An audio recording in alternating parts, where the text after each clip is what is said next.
안녕하세요. 먼 길을 돌아서입니다. 오늘은 배달된 새 책을 개봉해보고 그 다음에 현재 이 가방 속에는 제가 중점적으로 읽고 있는 책이 바로 이 가방 속에 있습니다.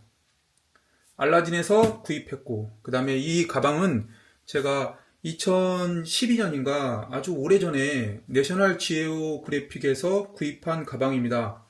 당초에는 여러가지 작품 등을 넣고 다니려고 했는데 이따가 보시면 알겠지만 책을 차곡차곡 쌓게 되면 많은 양의 책이 들어갑니다. 그래서 현재는 책을 넣는 가방으로 사용하고 있습니다. 자, 그러면 먼저 이 알라딘에서 주문한 새 책부터 개봉하겠습니다. 자, 이 칼을 가지고 잘라보겠습니다. 이 칼은 우리 어머니께서 거의 10몇 년 동안 과일을 깎으시면서 이렇게 점차적으로 달아버린 칼입니다. 이 과일 깎는 칼을 책 개봉하는 데까지 쓰고 있습니다. 멋진 책이 등장했습니다. 자, 폴 오스터의 4321이라고 읽나요, 이걸? 폴 오스터의 장편소설 4321. 도대체 제목부터 난해하고 무슨 내용인지 잘 모르겠지만 최근에 광고가 뜨길래 그냥 구입했습니다. 폴 오스터의 작품을 오랫동안 접하지 못했고 또 이렇게 신기하고 이쁜 디자인이라서 그냥 구입했습니다. 자, 그러면 이왕 뜯은 김에 책 내용까지 한번 대충 살펴보겠습니다. 세트로 구입하게 되면 4권으로 오게 됩니다. 그런데 이것을 별도로 구입하게 되면 제가 알기로는 양장본 2권으로 엮여 있는 걸로 알고 있습니다. 별도의 부록책이 하나 있네요. 그다음에 이 부록책에는 가이드북이라고 써있군요. 가이드북이군요. 폴 오스터 가이드북. 가이드북 첫 장을 넘기자마자 이런 문구가 나오네요. 나보코프는 언젠가 이렇게 말했다. 나에게 2종류 문학이 있다. 내 작품이면 좋았겠다고 생각하는 작품들, 그리고 내가 쓴 작품들. 나는 전자의 커트 보니것, 돈 드릴로, 필립 노스, 그리고 폴 오스터를 넣는다. 움베르토 에코의 이야기였군요. 자, 그만큼 폴 오스터가 작가들 사이에서 인정받는다는 것을 이렇게 표현한 것 같은데, 무라카미 하루키도 폴 오스터는 분명 천재다라고 말했군요. 이렇게 폴 오스터에 대한 찬양의 문구가 이렇게 계속 쓰여져 있습니다. 폴 오스터의 특유의 사진. 자, 폴 오스터는 분명 백인이 분명한데 이 눈빛이 뭐랄까요? 눈으로 말하는 사람 같아요. 눈으로 물론 사진을 이렇게 구도로 찍어서 그런지 모르겠지만 이 사진을 보면 압솔롬 탈출의 그 배우 있지 않습니까? 그분 돌아가신 걸로 알고 있는데 그분과 상당히 닮았다는 것을 저는 개인적으로 느끼고 있습니다. 자, 어쨌거나 폴 오스터 가이드북은 지금까지 출간한 작품에 대한 여러가지 소개, 그리고 지금 제가 방금 개봉한 4321에 대한 내용도 있군요. 폴 오스터의 가이드북이었습니다. 자, 가이드북은 잠시 내려놓고 그러면 본 작품이 어떻게 생겼는지 살펴보겠습니다. 1, 2, 3, 4로 쓰여졌으니까 이게 1권이겠죠? 자, 판형은 그렇게 크지 않습니다. 분홍색의 어떤 도시의 배경이 들어가 있네요. 뒤편을 보시면 무슨 일이든 일어날 수 있었고 모든 게 다를 수 있었다라고 알 수 없는 문구가 쓰여져 있고 한 선이, 띠와 같은 선이 이렇게 그려져 있습니다. 그리고 그 선은 전면부와 이렇게 연결되어 있네요. 이렇게 본문 내용이 이어져 있습니다. 첫 문장만 한번 읽어보겠습니다. 집안의 전설처럼 내려오는 이야기에 따르면 퍼거스느 할아버지는 젯킷 안감에 100루블을 꿰매 넣은 채 자신이 태어난 도시 민스크를 걸어서 탈출했다. 루블, 그러니까 러시아 그쪽이고, 민스크 하면 2차 세계대전 당시 민스크 전투가 있었죠. 그렇다면은 이쪽은 지금 소련 연방 일원의 이야기를 펼치는 건지, 그러다가 20세기 첫날에 뉴욕에 들어왔다. 앨리스 섬의 이민국. 그렇습니다. 앨리스 섬이 그러니까 뉴욕으로 이민 가는 자들이 거쳐야 할 관문소죠. 그렇다면 20세기 초반의 이민원자의 이야기. 밑에 써있네요. 또 동료 러시아계 유대인. 이런저런 이야기가 쓰여 있습니다. 이렇게 책 내용은 제가 아직 잘 모릅니다. 4권도 한번 볼까요? 4권 역시 비슷한 디자인과 이렇게 쭉 이어졌습니다. 그리고 4권으로 책은 마무리가 됩니다. 자, 폴 오스터의 4321이라는 작품이었습니다. 기대되는 작품으로 느껴집니다. 일단 책의 디자인은 독서 욕구를 자극하는 데 있어서 필수 요건 중에 하나인 것 같습니다. 책의 디자인이 너무나 형편없게 되고 본문에 있는 글씨체도 너무 과거의 형식을 따라가다 보면 이상하게 읽고 싶은 마음이 없어집니다. 그러나 이 책은 벌써 시각적으로도 독서 욕구를 자극하는데 탁월한 책인 것 같습니다. 폴 오스터의 4321이었습니다. 자, 이어서 지금 제가 가지고 다니는 가방입니다. 다수의 책을 가지고 다니죠. 차곡차곡 눕혀서 쌓게 되면 얇은 책은 10권에서 약 20권, 그 다음에 두꺼운 책이 들어가게 되면 10권 정도 이 안에 들어가게 됩니다. 단추를 딱 넘기게 되면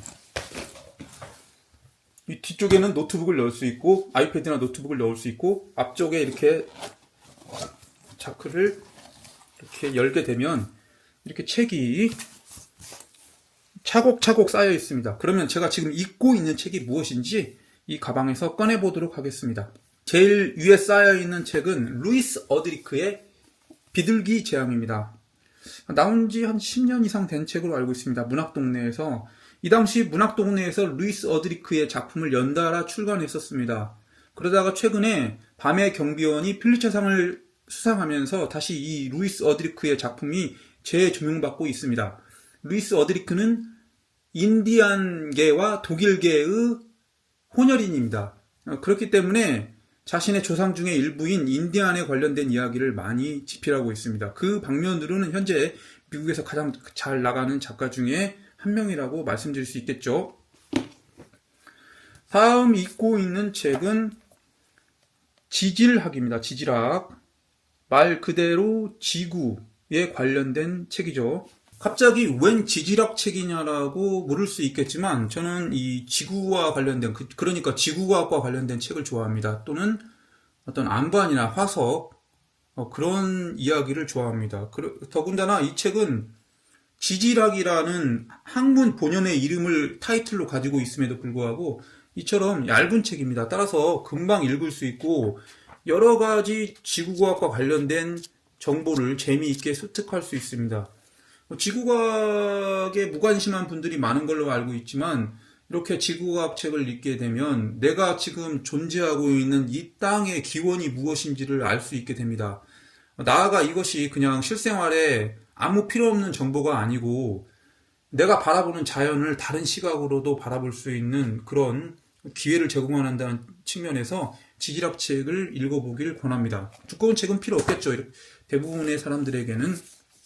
다음은 야만스러운 탐정들입니다. 로베르토 볼라뇨의 대표작 중에 한 권이죠. 저는 이 책과 이 666 책을 한꺼번에 구입했습니다. 그래서 이 666 책도 읽고 있는데 그것은 너무나 판형이 크기 때문에 제가 가지고 다닐 수가 없어요. 그래서 조금씩 그걸 읽고 그보다는 먼저 야만스러운 탐정들을 먼저 읽고 있습니다. 이미 1권은 다 읽고 2권째 읽고 있는 중입니다.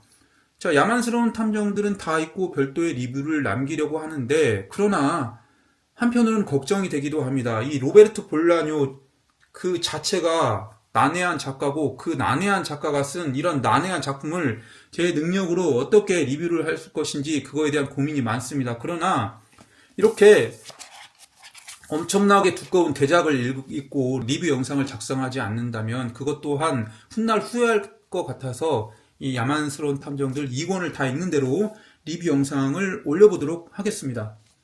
다음 가지고 다니면서 읽고 있는 책 파운데이션 제 3권입니다. 제가 지난번에 파운데이션 7권 세트를 한꺼번에 구입했는데 이미 1, 2권은 다 읽고 3권째 지금 읽고 있습니다.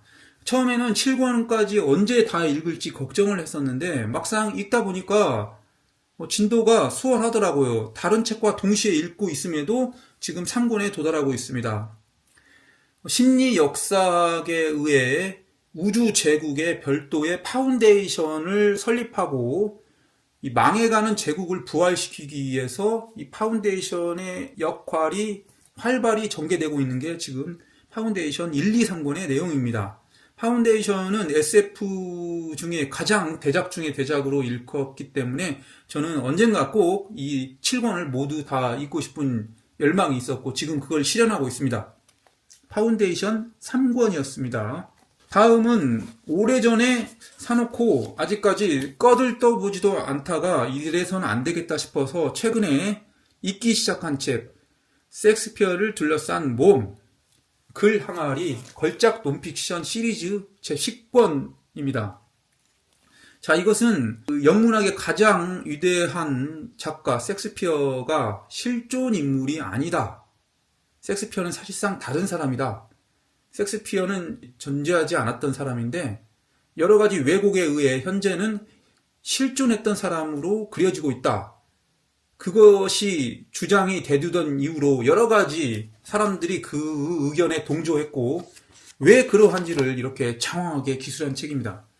현재는 제가 초반부를 읽고 있어서 이 책이 어떠한지 아직 평가하기는 이릅니다. 그러나 일단 책의 소재 자체가 호기심을 자극하기 때문에 제가 계속 방치해놓고도 읽어야지 하는 그런 욕구가 발동했고 기어코 지금 이렇게 읽고 있습니다. 그러나 그렇게 만만치만은 않은 책입니다. 섹스피어를 둘러싼 모험이었습니다. 자, 계속해서 현재 읽고 있는 책. 자, 판타레이입니다. 판타레이는 어떤 책이냐면 과학책입니다. 여기에 이 책에 대한 정체성이 그대로 쓰여져 있습니다. 혁명과 낭만의 유체과학사, 즉 유체학이라는 한 분야가 있지 않습니까? 그걸 필두로 해서 여러 가지 과학의 역사를 이야기 방식으로 전개하는 책입니다. 책 뒷면도 한번 보여드릴까요? 모든 것은 흐른다. 자, 유체학의 어떤 기본 현상에 대해서 이야기하는 것이죠. 그리고 쭉 이렇게 이 책에 대한 찬사가 쓰여지고 있습니다. 실제로 이 책에 대한 서평을 둘러보면 대부분 아주 좋은 책이라고 평가하는 것 같습니다. 저 역시 초반을 읽고 있지만 재미와 정보를 모두 가지고 있는 좋은 책이라고 생각합니다. 판타레이였습니다. 이렇게 과학책은 소설책보다 때로는 더 재밌는 경우가 많이 있습니다. 다음은 지금부터는 가지고 다니다가 다 읽어버렸지만 현재 가방 속에 여전히 있는 책입니다. 자, 파운데이션 2권입니다. 아까 제가 읽고 있는 책이 3권이었으니까 2권은 읽었겠죠. 2권은 파운데이션과 제국이라는 것입니다. 뮬이라는 어떤 돌연변이가 우주 은하계 제국을 완전히 지배했고 파운데이션만이 홀로 저항해서 싸우고 있다. 뭐 그런 내용을 다루고 있습니다. 아이작 아시모프가 이것을 아주 수십 년 전에 쓴 책입니다. 그러다가 한동안 집필을 조금 연기했다가 1980년인가 그때쯤 이 파운데이션 마지막 시리즈가 완성된 걸로 알고 있습니다. 그렇기 때문에 이 파운데이션 초반 작품은 아주 오래전에 쓰였기 때문에 좀 오래된 작품의 느낌이 묻어나곤 합니다.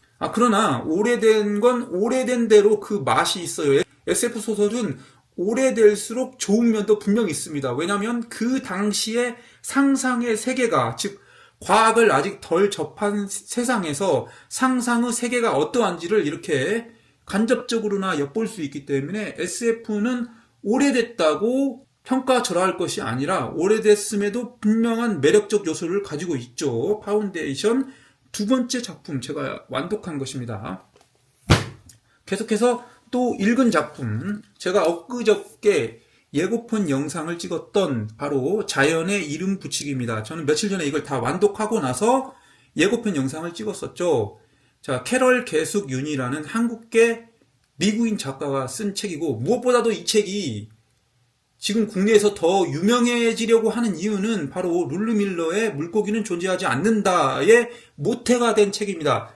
그렇기 때문에 자연의 이름 붙이기는 별도로 읽어봐야 할 가치가 있는 책이죠. 과연 물고기는 존재하지 않는다 대히트를 쳤던 그 모태가 되는 책은 도대체 무엇이길래 그러한지 호기심이 발동하지 않습니까? 그래서 저도 읽었고 아니다 다를까 정말 좋은 작품이었습니다. 특히 이 책을 지배하는 것은 움벨트라는 한 생명체가 주변을 인식하는 그러한 관념을 가진 단어와 불교학의 역사에 대해서 이야기하고 있습니다. 물론 이 책에는 물고기가 왜 존재하지 않는다에 대한 자세한 정답도 실려져 있습니다. 여러분들께 모두 권하고 싶은 책입니다. 물론 이 책은 별도로 영상을 찍을 예정입니다. 자연의 이름 붙이기였습니다.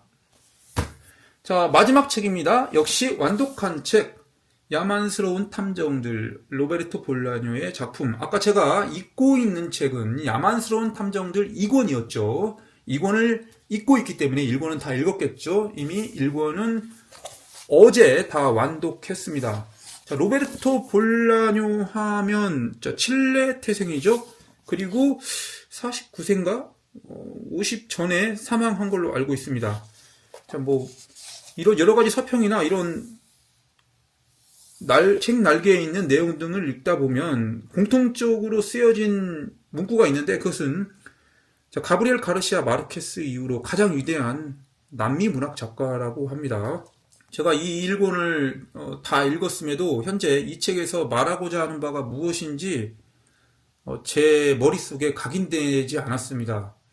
왜 이런 이야기가 존재하고 왜 이런 이야기가 쓰여야 하는지, 또 이 이야기가 무엇을 말하고자 하는지는 아직 모르겠습니다. 물론 2권을 다 읽게 되면 그에 대한 저만의 답이 나올지 그건 모르겠지만 쉽사리 작품의 의도를 제가 아직 파악하진 못하고 있습니다.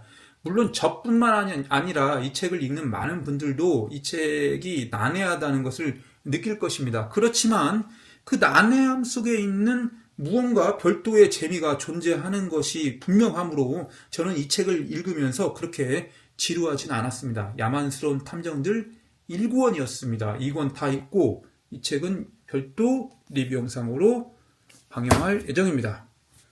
자, 이상이 오늘 새로 산 책, 그리고 현재 읽고 있는 책을 위주로 한 방송이었습니다. 사실은 현재 읽고 있는 책이 더 많이 있습니다. 저 곱하기 한 1.5배를 동시에 읽고 있습니다. 때로는 심한 경우에는 약 20권도 동시에 읽고 15권, 10권 이런 식으로 동시에 읽고 있습니다. 동시에 이 책을 읽는 것이 그렇게 효율적인 거냐라고 한다면 그건 아닌 것 같습니다. 그러나 한 권만을 읽는 데 있어서 지루할 때가 많기 때문에 한 권을 더 읽다 보면 2권이 되고, 2권을 읽다가 또 다른 책을 건들다 보면 3권이 되고, 그렇게 계속 확장되다 보니까 이렇게 여러 권을 동시에 읽는 것 같습니다. 그런데 사람인지라 그 중에서 읽고 있는 것 중에서 더 읽고 싶은 책이 분명히 존재합니다. 결국에는 그 더 읽고 싶은 책으로 독서의 방향이 집중되면서 그 책을 먼저 완독하게 되죠. 그러다가 동시에 읽고 있는 책 중에 재미가 없거나 또는 힘겨운 책은 그대로 독서가 중단되면서 영원히 읽지 않는 경우도 발생하고 있습니다. 그러나 다 읽은들, 덜 읽는들, 그것보다 더 중요한 것은 그 책을 일부나마 접했다는 것이 더 중요하다고 생각됩니다. 이것은 제 독서 경험에서 우러나오는 이야기인데, 다 안 읽어도 좋으니 일정 부분이라도 읽어보는 것이 더 중요하다고 생각합니다. 자, 이상 오늘의 영상을 마치겠습니다. 감사합니다. 먼 길을 돌아서였습니다.